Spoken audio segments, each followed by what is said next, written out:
você tem pouca mobilidade, você também precisa ter uma alimentação adequada e focada, feita especialmente para o seu caso. E aí, eu trago aqui hoje a nutricionista Gabriela Ghedini. Muito obrigada por ter vindo. Obrigada, Cláudia. Ela é uma querida, uma pessoa que estuda bastante para poder oferecer o melhor. Ela é graduada em nutrição, especialista pela Escola Paulista de Medicina. Trouxe aqui algumas comidinhas e vamos ouvir as dicas da Gabriela. Obrigada, Cláudia, pelo convite. Eu que agradeço de você ter vindo. Uma pessoa com pouca mobilidade, ela precisa ter uma dieta especial, né? Exatamente, Cláudia. Quando a gente fala em deficiente físico, a gente tem que pensar em 3 pontos importantes. Primeiro, qual é a doença de base? Tá? E quais as complicações nutricionais que essa doença de base carrega junto, tá? Porque é diferente a gente avaliar um paciente deficiente físico que tenha sofrido um acidente e esse acidente comprometeu, por exemplo, a função mental. Essa função mental também vai comprometer na deglutição desse paciente, vai comprometer na mastigação dele e tudo isso tem interferência com o fator nutricional, sim. Tá? Então, a doença de base é a primeira avaliação. Segundo ponto importante, qual é o gasto energético basal desse deficiente físico? Esse deficiente físico tem condições de fazer atividade? Como é que é a motivação dele? Ele só fica sentado na cadeira de roda? Ele pode se movimentar ou não?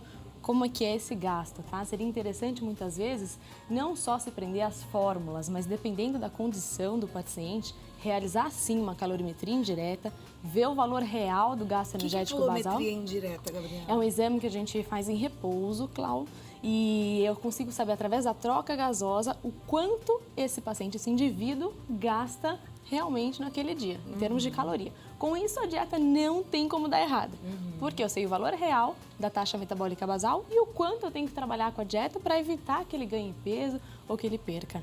Então, não tem como dar errado. Terceiro ponto importante também é eu avaliar a parte intestinal desse deficiente físico. Se ele tem um comprometimento na parte abdominal, se ele pode fazer algum esforço ou não, porque acaba diminuindo, sim, os movimentos peristálticos desse deficiente físico. Tá? Então, acaba comprometendo toda a parte intestinal do paciente. Então, aí que tem que ter mais uma alimentação equilibrada, não só para o ganho de peso, mas também para evitar a diminuição da função intestinal. Então, são alimentos ricos em fibra e que facilitam essa digestão e esse trabalho do intestino. Exatamente. Então, vamos mostrar aqui. Laranja, ameixa, uva passas, damasco, as fibras. Conta um pouquinho. Exatamente. Eu trouxe aqui algumas opções que são importantíssimas para evitar a situação do intestino preso, tá? Primeiro, o bagaço das frutas são importantíssimos, são riquíssimos em fibra, tá? Então tem aqui a opção da laranja, consumir essa laranja com bagaço, claro, dependendo do deficiente físico, se ele tem condições ou não de mastigar esse bagaço. Tendo condição de mastigar, uma condição normal como de qualquer outro indivíduo, o ideal então é descascar a laranja e comer ela inteira. Exatamente, né? Com o bagaço. Com o bagaço e tudo. Perfeito. Perfeito. E isso vale não só para quem é deficiente físico, mas às vezes você está assistindo a Vida Melhor e tem intestino preso. Olha aí, dicas fantásticas também, que essas dicas são as mesmas para quem tem um problema do intestino preso, não é isso? Perfeito, isso mesmo, claro. Ameixa. Nos lanches intermediários, é importantíssimo as frutas secas. Também acrescentar nos lanchinhos, fácil de carregar, não requer tanta refrigeração, pode colocar na bolsa e carregar. Então, por exemplo, a ameixa, muito laxativa, importantíssimo no seu dia a dia e pode consumir 3 ameixas por vez, tá? Pode fazer uma combinação de ameixa com uva passa e com damasco, são 3 frutas secas excelentes. E eu posso, por exemplo, colocar 3 damascos, 2 ameixas e um punhadinho de uva passa. Tá? O importante é só a gente não sobrecarregar essa quantidade de fruta seca, porque fruta seca a gente sabe que tem uma quantidade excessiva também de açúcar. É uma fruta? É a frutose, mas é um açúcar. Então tem que tomar um certo controle, tá? Um certo cuidado. Aquelas dietas, não, dicas, né, de vó, de que passa por uma amiga, outra que coloca a ameixa num copo d'água, bebe essa água com ameixa. Como é que é isso? Isso funciona? Perfeito, funciona também, pode associar. Mas não é só essa água que vai fazer o trânsito intestinal melhorar.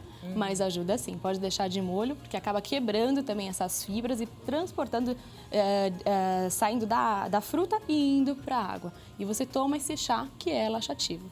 Esse chá da ameixa legal. Que a gente fala, é muito bom. Chá da ameixa, deixa a ameixa seca dormindo lá no copo de água. Isso. No dia seguinte toma essa água. Exatamente, é isso? Funciona também. Bom. Agora aqui, a gente tem esses grãos, né? Isso, temos a chia, né, que é uma sementinha super em moda, em alta.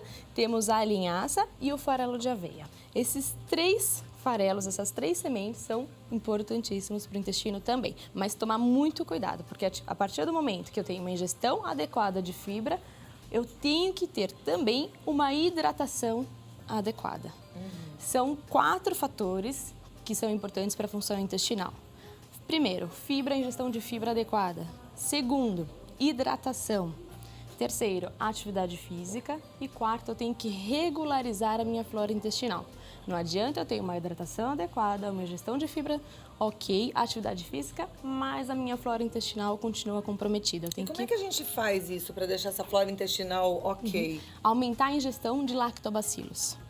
Tá? Então eu tenho que aproveitar para consumir, para ingerir leite fermentado no meu dia. E eu consigo Leite fermentado a gente tem naquele leitinho fermentado, tem no iogurte. Tem outra fonte de leite fermentado? De leite fermentado, o famoso Yakult, que a gente aquele, né? fala. Leitinho fermentado Leitinho lá. fermentado, a gente tem essa Que tem opção. outras marcas também, tem o Yakult, Tem da Nestlé, Actimel, tem Danone, enfim. vários. Então é importante a gente sempre associar. E também tem outra opção, que muitas vezes só o leite fermentado ele não é suficiente. Então muitas vezes a gente acaba prescrevendo para o paciente uma combinação de lactobacilos.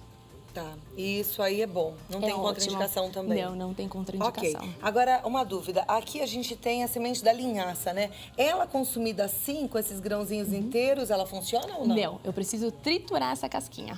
Precisa torrar antes ou não precisa? Não precisa torrar. Não precisa é só bater torrar. no liquidificador? Exatamente, porque a função, o óleo da linhaça está bem no meio da sementinha. Então, se a gente quebrar com a unha a sementinha, eu vejo um miolinho mole, né? Uma geleinha dentro da semente. Essa geleinha é onde tem o óleo da linhaça e é o que vai fazer também muito efeito. E o nosso organismo não tem a capacidade de digerir essa casquinha. Então, se eu consumir a semente inteira, muitas vezes eu posso danificar o meu intestino, porque o meu organismo não vai conseguir. E você vai jogar ela fora inteirinha, como tá aqui. Exatamente. É isso. Então, ela vai entrar e sair. Exatamente. E não vai ajudar em nada. Então, tem que triturar a semente de linhaça, tá? Tem gente que toma uma água também com a semente de linhaça. Também funciona, porque ela acaba amolecendo. Mas aí vai cair esse olhinho da semente? Vai sair o olhinho na água, mas acaba comprometendo. O ideal mesmo é você triturar, porque é onde você tem maior oferta desse óleo. Tritura a semente, coloca nas frutas, na comida. Isso. Okay. E tritura e guarda na geladeira e consumir, de preferência, no máximo até 3 dias, conservando na geladeira. Tá joia.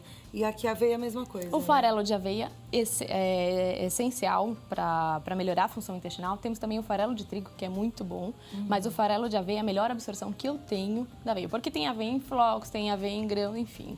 A melhor é o forma farelo de aveia. É, porque ele já vem triturado. Tá, então na hora que a gente for comprar, escolher o farelo de aveia. E aqui, água e o leite fermentado. Exatamente. Daí, olha, já tá com o intestino melhor. Com certeza vai ao banheiro mais vezes, acaba emagrecendo, ficando com a pele mais bonita, o cabelo mais bonito também, não é isso? Perfeito, perfeito. Que joia. Viu? Anotou todas as dicas? Então, só colocar em prática. Gabriela Guedini, nutricionista, ela é da Clínica Gênesis. O site é o www.clinicagenesis.com.br. O e-mail dela é gabigued, com GH, @gmail.com. E o telefone 0 operadora 11 50 83 49 33. Ela é uma querida. Se você quiser fazer um acompanhamento nutricional, pode marcar com ela. Obrigada. Que não vai se arrepender, não. Muito obrigada. Eu que agradeço. Obrigada. Beijo naquele filho lindo. Obrigada. Que você tem. Tem uma coisinha, gente. Tão bonito o filho dela.